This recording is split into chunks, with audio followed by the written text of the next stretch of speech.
Why do we use if as function in Microsoft Excel? In this video, I will to explain you how to use if as function in Microsoft Excel.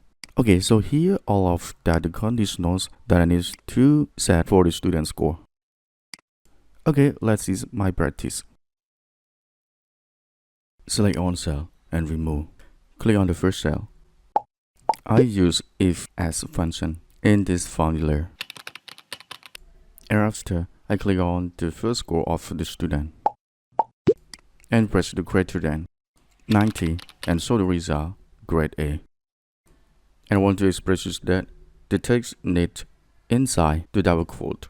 Okay, with the first conditional is ready, so we go on to the second of the conditional. Okay, I press comma and click on the first score of the student and show the greater sign xt, and the result of the student will show B. Okay, next I press comma and click on the first score again and tap the greater than signs cell NT, and the result will show C. And next conditional, we need to show the grade D. Okay, exactly, we click on the first score of the student again.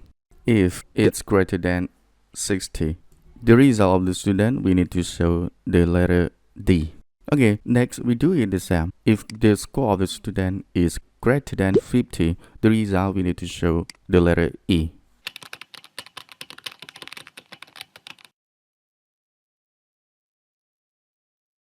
And the last of the conditional in this example, if the student score less than 50, we need to show the letter F is fail. And after, you need to close the parentheses. And you can press enter to show the outcome of the formula. Okay, so this is all of the result for the student. And you can compare with the student here result. With if as function in Microsoft Excel is done. Thank you for your lovely sharing. See you next video.